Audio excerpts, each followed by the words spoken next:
Ya, hablemos de temas internacionales. Carlos Grech, hace tiempo que no nos veíamos. Vamos a partir con esta extradición que está pidiéndose en el caso de Otoniel, ¿no?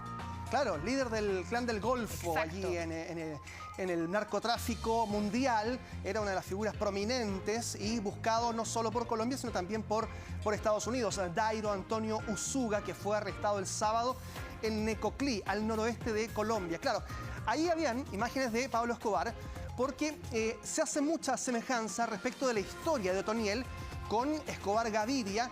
Porque, a ver, quienes vieron las series de, por ejemplo, del propio Pablo Escobar en televisión o Narcos, se acordarán de Los Extraditables, que era este grupo de narcotraficantes buscados por Estados Unidos y que en la década de los 80 y los 90 lo que hacía era pedirle a las autoridades de Colombia que no los extraditaran a Estados Unidos, porque claramente no iban a tener en el territorio estadounidense las garantías que sí les estaban dando eventualmente en Colombia para incluso seguir con su actividad delictual y de narcotráfico. Por eso es que no querían ser extraditados. Bueno, históricamente esta lucha ha seguido por los líderes del narcotráfico durante varias décadas, incluso hasta hoy.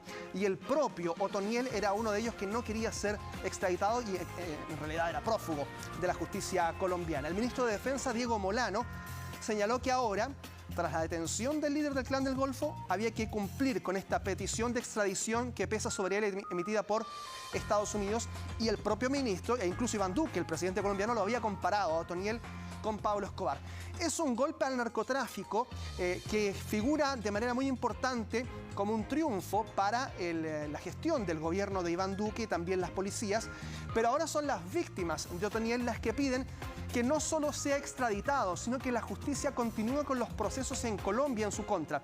Temen que sea la justicia estadounidense la que solo juzgue a Otoniel por narcotráfico y no así por todos los otros delitos que en Colombia rodearon al Clan del Golfo, como los secuestros, la persecución, el traslado incluso de personas a distintos lugares de Colombia, y que también están siendo parte de lo que inculpan hoy al propio Otoniel. Revisamos declaraciones de la policía y luego les contamos también en detalle cómo fue que han ido capturando a Otoniel y que también se han ido revelando algunos detalles en torno a esta captura. Teníamos claro que se estaba moviendo con 8 anillos de seguridad, los cuales los tenía entre 1 a 3 kilómetros. Empezamos un trabajo satelital importante contra él, como usted lo indicó, con agencias de los Estados Unidos y del Reino Unido, en donde en cada movimiento, con analistas de trazas, con comunicaciones, más de 50 expertos en inteligencia de señales, permanentemente sobre esa área, en una cobertura exacta que nos permitían indicar cómo eran los movimientos, como lo acaba de indicar Mijal Navarro, para irlos sacando de donde estaba. Ya, ahí había entonces un detalle: 150 policías de inteligencia, 500 miembros del ejército, 22 helicópteros. Todo eso, sumado a la cooperación de Estados Unidos, fue lo que permitió capturar a Otoniel, el más buscado en Colombia. Ahora se espera entonces la extradición, y las víctimas del Clan del Golfo lo que esperan también es justicia, no solo en Estados Unidos, sino también en territorio colombiano, y que el narcotráfico deje de operar de esta manera. Vamos a cambiar de tema para hablar de lo que está ocurriendo en China, que han decidido nuevos confinamientos. Ojo, esto no se ha acabado. Lo que acabamos de ver en nuestro país con el retroceso de fase en la región metropolitana, los aforos se reducen. Bueno, en China hay una política de tolerancia cero, es decir, apenas se detectan nuevos casos, de inmediato hay confinamientos estrictos en las zonas donde se encuentran estos positivos. En este caso, hay nuevos confinamientos totales debido a 39 nuevos casos el día lunes y más de 100 durante la semana pasada. Principalmente los positivos han sido detectados en el norte del país, en zonas cercanas a Mongolia y algunos lugares donde principalmente, han dicho las autoridades chinas, los turistas han sido parte de los principales casos positivos. Pero ojo con esto, porque por ejemplo Pekín está preparando ya los Juegos Olímpicos de Invierno, que se espera que comiencen el 4 de febrero. Y por eso es que hay tanta preocupación, porque incluso había actividades que ya han sido canceladas. Entre ellas, una maratón prevista para el 31 de octubre, en la que iban a participar cerca de 30.000 corredores, se ha suspendido por completo para evitar que haya un nuevo rebrote. Preocupación mundial en torno al COVID y a la variante Delta, que continúa latente más allá de las cifras que habían ido al descenso en algunos momentos. Ya en las últimas semanas se han visto que vuelven a aumentar. No todo está dicho. Atención con eso. Vámonos a Argentina.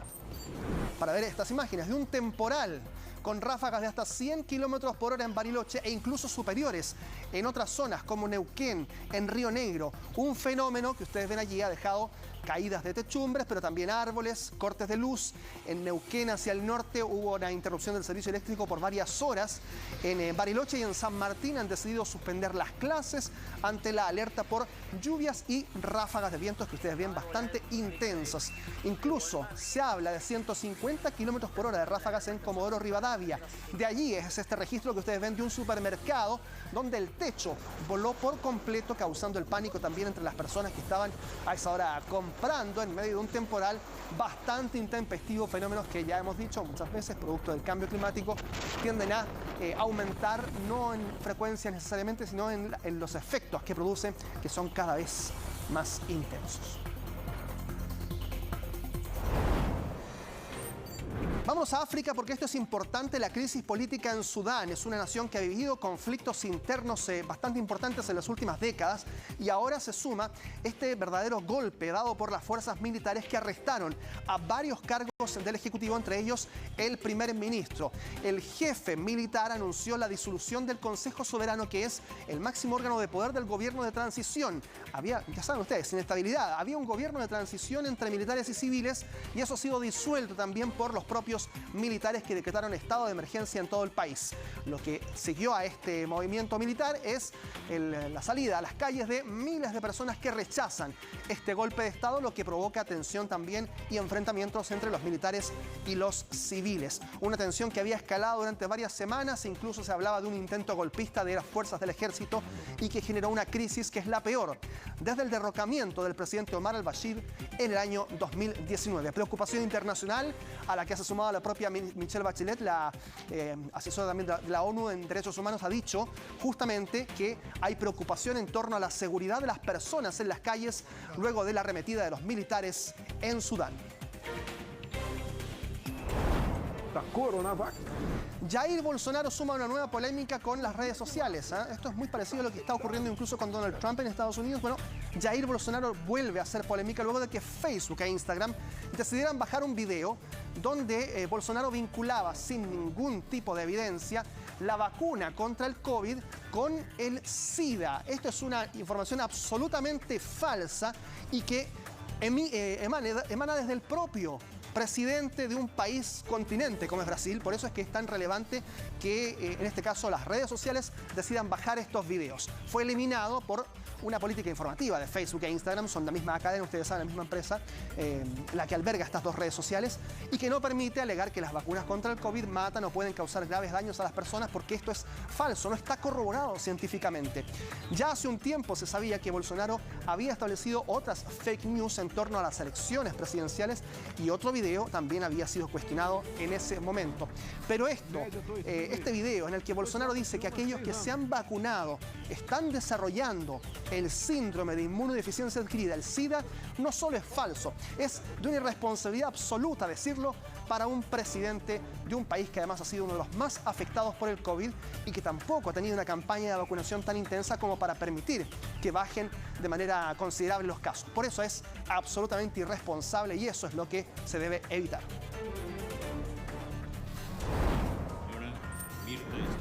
La inestabilidad en Perú no cesa. El gobierno, el gabinete de Pedro Castillo sigue mostrando algunos flancos y en este caso el turno es de la vicepresidenta de la República, Dina Boluarte, investigada a partir de ahora por lavado de activos. No está siendo inculpada, pero hay antecedentes que permiten indagarla, ha dicho la Fiscalía, en torno a la figura de la ministra de Desarrollo e Inclusión Social, que es investigada por supuesto financiamiento irregular de campañas electorales del 2020 y 2021 del Partido Perú Libre, que es el partido del presidente Pedro Castillo. Hay algunas indagatorias que dicen que los trabajadores de un gobierno regional en una zona que se llama Junín tenían que de manera obligatoria depositar en una cuenta bancaria 100 soles, la moneda peruana, cada mes. Y ese dinero tenía como finalidad pagar la reparación civil de Vladimir Cerrón. Ustedes saben, otro hombre fuerte del entorno a Pedro Castillo y que había sido condenado por corrupción. Se ha defendido la ministra Boluarte, ha dicho que es una cuenta que estaba pública, que era mancomunada, es decir, no era propiedad de ella y que tenía carácter público ilícito. Habrá que ver si esa defensa tiene también los argumentos suficientes para mantenerla en el poder en un gabinete que ya es bastante cuestionado. Una imagen insólita que llega desde Argentina. Ven ustedes, ese helicóptero estaba rescatando a un herido en una autopista y de pronto pasa un camión y lo choca las hélices de este helicóptero que tenía un herido por otro choque anterior en esa autopista. Ocurrió en la ruta Perito Moreno, una de las principales carreteras cercanas a Buenos Aires. Allí, antes del video, ustedes ven, 2 camiones habían chocado previamente. Se tenía que rescatar a uno de los heridos que estaba grave para llevarlo en helicóptero hacia un centro hospitalario. Baja el helicóptero, se posa sobre la autopista para llevar a esta persona herida y en ese momento es cuando pasa el camión y impacta las hélices del helicóptero. Afortunadamente allí no hubo otros heridos, pero lo lamentable es que el herido que estaba dentro del helicóptero tuvo que ser bajado de la aeronave y llevado finalmente en una ambulancia, por supuesto haciendo absolutamente inútil el operativo aéreo y además causando conmoción allí en esa zona cercana a Buenos Aires. Hemos ido siguiendo de cerca lo que ocurre con el actor Alec Baldwin luego del incidente en el que le disparó a la directora de arte de una película y finalmente ella murió. Ahora se ha informado que el actor de Hollywood se retira temporalmente luego de este incidente en el que mata por accidente a una mujer en el rodaje de Rust, la película. El director, quien también resultó lesionado en ese incidente, contó a la prensa cómo había sido este momento en el que finalmente le dispara a Halyna Hutchins. Joel Souza declaró que Alec Baldwin estaba desenfundando un revólver y apuntando a la cámara durante el ensayo en el set de Rust, cuando el arma se dispara y alcanza a la directora de fotografía en el pecho, hiriéndola mortalmente.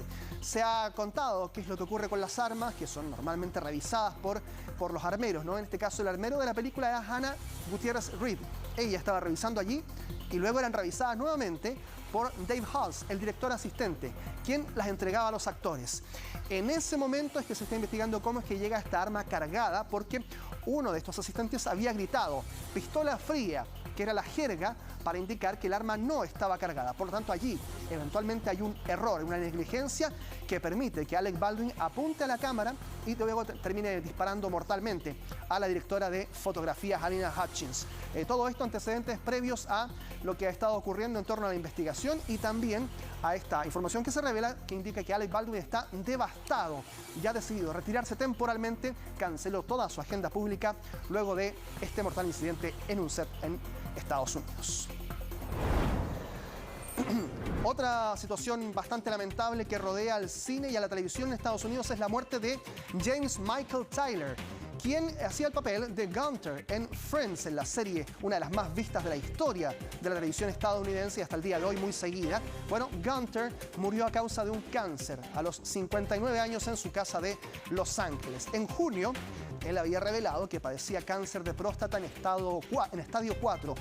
Y claro, luego de eso vino un proceso de recuperación que lamentablemente ha llegado a su final con la muerte de este reconocido actor que participó en cerca de 140 capítulos a lo largo de las 10 temporadas de esta serie norteamericana. Se hablaba del sexto Friends, ¿no? Eran los 6 actores y luego estaba el séptimo, que era eventualmente Gunter, porque participaba muchísimo en las secuencias y además él había estado eternamente enamorado, ¿no?, de Rachel, que era una de las actrices, una de los personajes más reconocidos de la serie Friends. Así es que, interpretado por Jennifer Aniston. Así es que es lamentable, ya la propia Jennifer Aniston y otros actores de la serie, además de parte del elenco y de la producción, han manifestado su pesar por la muerte de este actor que había estado por última vez participando de esta secuela, ¿no?, que se hizo en los últimos meses, donde se reencontraban los actores de la serie Friends y conversaban. Allí había aparecido nuevamente este actor, el que interpretó a Gunter, el camarero legendario del café de Friends. Y vamos a cerrar con esta imagen. Se llama la Fiesta de la Transhumancia, una tradición que en Madrid lleva cada año a cientos de animales, entre ellos cabras y ovejas, a recorrer las calles de la capital española. En este caso, la fiesta conmemora una ley que protege las vías pecuarias de España, el tránsito libre de los rebaños de un lugar a otro. Esto no solo se hace en Madrid, en la ciudad, se hace también acá en Sudamérica, generalmente la fiesta de la transhumancia en los campos, incluso en el sur de Chile, se hace este traslado para conmemorar el traslado libre de los rebaños. Pero claro, en este caso se tomó las calles de Madrid, ahí ustedes ven, con justamente también grupos musicales, tradición del arte de la ganadería en Madrid, una fiesta absoluta que es una tradición que el 2020 Vivi se había suspendido, como muchas otras por la pandemia. Vuelven las cabras y las ovejas a recorrer las calles madrileñas. A un espacio que también les pertenece. Sí. Finalmente durante la pandemia veíamos como muchos animales estaban precisamente deambulando por la ciudad, porque claro, como estaba todo esto dormido, y esto es una tradición, pero impactante lo de Bolsonaro, lo de utilizar Facebook, una información de esa calaña. Gracias por este reporte, que estés muy bien, Carlos. Nos vemos. Chao. Chao.